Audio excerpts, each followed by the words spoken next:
从2014年开始做自由职业到现在已经超过10年了。经常有人问我你是如何管理时间的？说实话，跟很多人一样，尤其是在刚开始那会儿，我对时间管理这件事是十分头疼的，因为你突然拥有了大把的时间，才意识到自己其实以前是被公司的 schedule 管理的，一旦没了那个框架，你根本就不知道怎么办。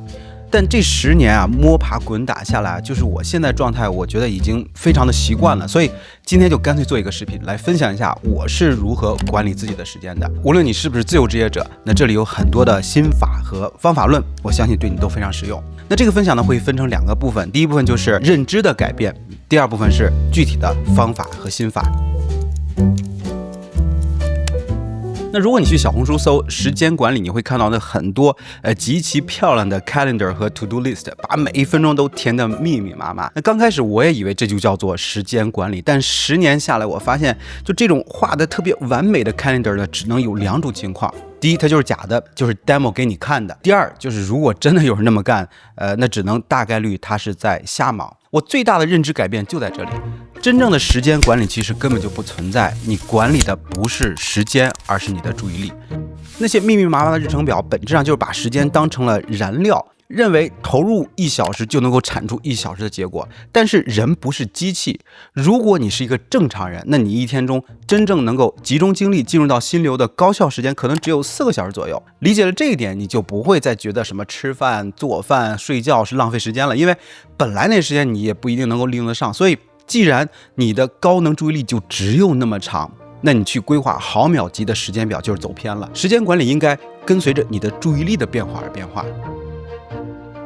当我们谈论管理注意力的时候啊，我们必须要承认，它有2个特点。第一，注意力它不是平均的。那对我来说，早上起床到午饭前是注意力最好的时候。那到了傍晚呢，大脑就已经乱了，很难 focus。这就好比田忌赛马，我在注意力最好的时候投入时间，可能有几倍的产出，但是在我劳累的时候去熬夜，不仅效率低，反而是得不偿失的浪费。那第二呢，注意力的投向决定了你的结果。那我之前说过啊，就想要超过99%的人，你得把注意力放到对你最重要的事情上。那什么是最重要的事情呢？如果你想拿诺贝尔奖，那你就应该把注意力放在那些能够帮你拿奖的问题上。那如果你把宝贵的注意力都消耗在鸡毛蒜皮上，哪怕你时间管理再完美，也没有任何的意义。那这就引出了我的第2个听起来有点搞笑的认知改变，那就是我彻底搞明白了日历和待办事项的区别。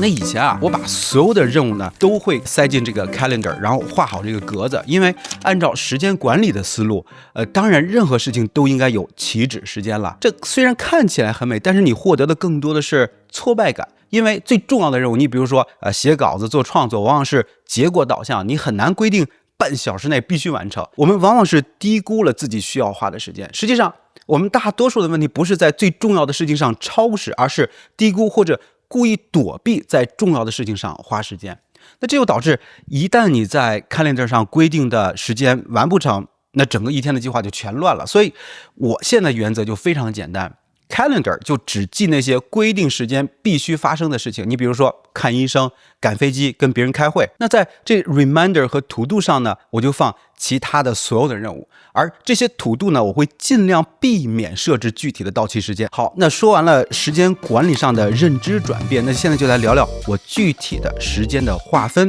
以及执行任务的时候具体的方法和心法。那首先说说我时间上的划分啊，第一，我会尽最大努力来保护我的上午。那既然我的上午精力最好，我就会把这段时间留给创造性工作。那我对上午的时间的保护呢，到了一种近乎偏执的地步。我不安排会议，不去买菜，不看医生，甚至不愿跟别人多说一句话，更不会去看消息回消息，因为那是在消耗我的注意力库存。那具体来说，我把上午分成2大块。第一块 The 5 AM Project， 起床吃完饭到8点半。那熟悉我的观众都知道，我每天起得很早，有一个5 AM Project。那它的概念呢，就是利用这一天中最不被人打扰、世界还在沉睡的时刻，做那些对我来说最重要、最有意思、最想做的事情。你比如我最近每天早上会用 AI 去写自己一直想做的 app。那这插播一句，如果你也想尝试，欢迎加入我们社群的 5am Club。那看到大家每天在那里打卡更新各种各样的项目，那种氛围真的是非常能够激励人。那视频下方有详细的链接。那早上的第二大块时间呢，就是 5am Project 结束，8点半之后，我才会开始做什么 YouTube 的创作呀、剪辑呀，或者新的创业项目的核心工作。那讲到这里啊，我必须还要补充一个极其重要的心态，就是你会经常听到各种博主说，我每天就是这样度过的。我想告诉你，这些都是假象，因为我做了10年的自由职业，我可以很负责的告诉你，你不可能做到每一天都按照同一个规律去生活。你比如我有时候有时差的问题，不得不一大早开会，或者不得不牺牲一个 5am project 去做另一件紧急重要的事情。 Life happens， 你总会有意外，会有突发状况，你会去旅行，你项目会有变动，甚至你单纯就是累了想休息。如果你追求那种每一天都严丝合缝的完美主义，你一定会陷入深深的挫败感。所以不要强迫自己每一天都完美，相比于保证全天的规律，保证关键时间段的规律要容易得多，也现实得多。对我来说，就哪怕在旅行，哪怕我一天中其他时间都乱了，但只要我能够守住5点到8点半这段时间，守住在世界醒来之前做最重要的事情这个习惯，那我就已经赢了。只要你大多数的时候能够把最好的精力放到最重要的事情上，这就足够了。那做完上午的高强度工作啊，我会去散散步、做饭。我知道很多自由职业者觉得这个做饭做家务很浪费时间，那就像我视频开头说的啊，你的注意力不可能把每分钟都用上，所以不要纠结因为做饭做家务让你丧失了多大的机会成本，因为他们本来就不存在。那午饭后做点家务，消化一下食物，我会有一个15到20分钟的 power nap， 一个午睡。那对于以前把时间安排到分钟的我来说，我一直认为午睡是个陋习。但是认知转变之后，我发现它简直就是重启大脑的神器。你醒来之后，就像新的一天开始了一样。不过这个时间要严格控制在20分钟以内，你睡长了反而起来会非常的累。那下午的时间，一般我会把那些依然没有完成重要的任务收尾，然后呢，我会集中处理那些非创造性的事情，比如一些管理工作、开会、回邮件以及一些杂事儿，包括运动。那既然我提到了集中处理，那我就想多说几句，因为它是我时间管理中非常重要的一个方法。那我的集中处理呢，分为2种情况。第一，就是那种以天为单位的集中处理一个需要全身心投入的项目。你比如说每年报税，我都会集中3天时间来完成。那我 YouTube 的视频的拍摄呢，也往往会集中占用1整天的时间。那新项目、新网站的发布也往往会集中几天来冲刺，因为这些很多项目都需要有 momentum， 或者启动准备非常的繁琐，那集中处理更加的高效。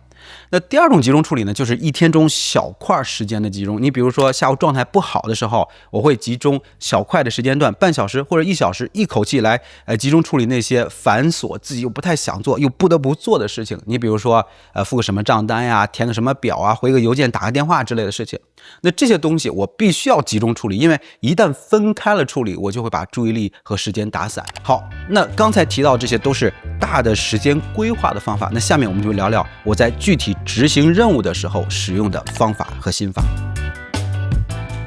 那第一个我想分享的就是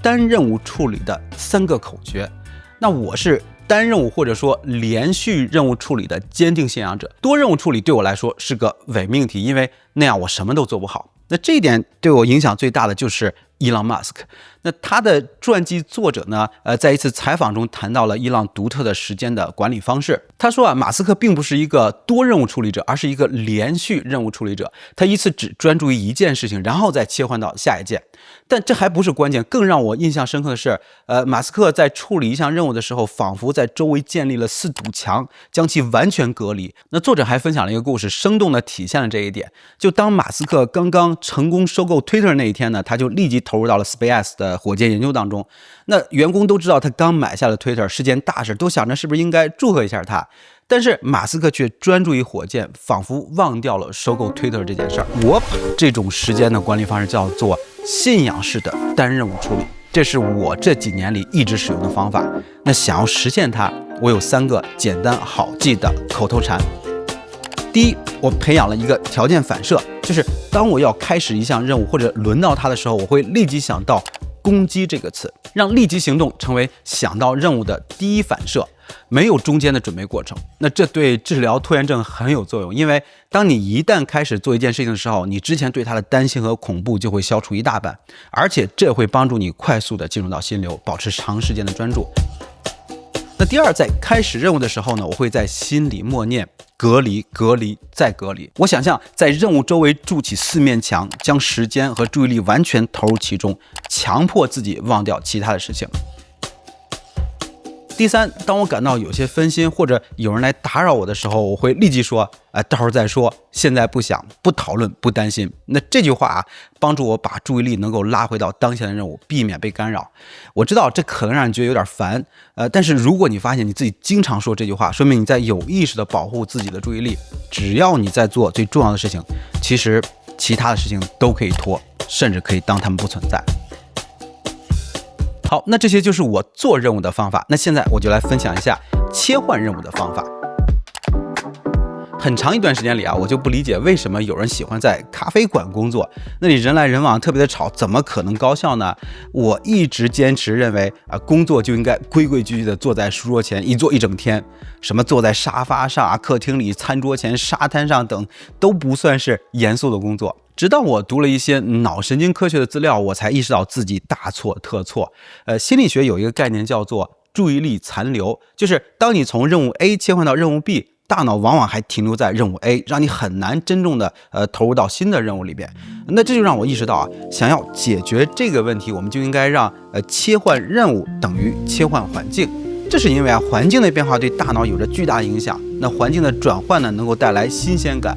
能够有效的帮助大脑切换注意力，重新焕发活力。而像我之前那样长时间的待在同一个地方，特别容易陷入到这种注意力残留当中，让自己变得非常的低效。那懂得了这个道理之后，我的工作方式就彻底的改变了，就我不再规规矩矩的，就好像学生那样坐在桌前，每次切换一个任务呢，我都会换一个环境。你比如我会跑到沙发上，从2楼书房到1楼客厅，然后到后院，然后去图书馆，甚至去散步。对，户外散步也可以是你的工作场所。我很多视频的稿子都是在散步的时候写出来的。所以你看如果说注意力这3个字是让你联想到的是不变的话，那么切换注意力的关键就是变化。所以环境的改变就是一个非常好的方法。OK， 那上面这些就是我前几年一直使用的方法，但是最近1年我的时间管理又增加了一个新的规则，那就是设置一个强制关机的时刻。那这个强制关机的概念呢，我最早是从我特别喜欢的一个 YouTuber 叫做 Johnny Harris 那里听来的。他说因为他每天下午4点左右吧，他跟他老婆就必须要去带孩子，所以他就必须在此之前争分夺秒把能做的工作全都做了。那他这个强制关机并不是他主动选择的，而是被迫执行的。但是他发现反而这样效率很高。我当时听到这个概念之后，我觉得我也想执行，但是我没有他那个不可抗因素，一直没有能够成功的去执行，导致我很多时候就会去熬夜。这是很多自由职业者最大的问题，那就是没有所谓的 work-life balance。但是从去年开始，我突然可以成功的执行这个强制关机时间表了。那是因为我心脏的问题，我必须一天要吃2顿药，早上8点半跟晚上8点半，所以我就把吃药这个动作赋予了一种仪式感。早上8点半吃药就提醒我 5am project 必须要结束了，该干正事儿了，然后就点击一下，这就是天然打卡。那晚上8点半吃药就提示我应该停止工作，强制关机了，天大的事儿都不干了，不然就得挂掉。所以我这种意外获得的不可抗力就给我带来很大的好处。过去1年多我没有熬过夜，大多数的时间9点半就睡了，早上5点就自然就醒了，开始我的 5am project。 那身体状况呢非常的好，虽然这确实客观上让我能做的事情变少了，有时候也会稍微有点焦虑，但是它保证了我的长期可持续性，也倒逼我有意识的把时间花在刀刃上，并采用更好的方法和工具，让自己更高效。OK， 那以上就差不多是我这么多年自由职业关于时间管理的经验了。当然有很多具体的操作细节呢，没有办法一一分享，但是我觉得掌握了这个视频里的核心理念，你也应该可以找到适合自己的具体的方法和工具。我知道时间管理或者说注意力管理对我们很多人都是一个挑战，尤其是有了智能手机、社交媒体、短视频之后，集中注意力这件事儿就变得更难。那这里呢，我推荐大家读一本书，叫做 Stolen Focus。那这本书非常好的探讨了为什么我们那么容易丧失注意力，以及具体应该如何找回我们的注意力。那这本书也是12月一口新饭社群的共读书目。那如果你感兴趣，欢迎加入我们。好，感谢你的收看，我们下次再见，拜拜。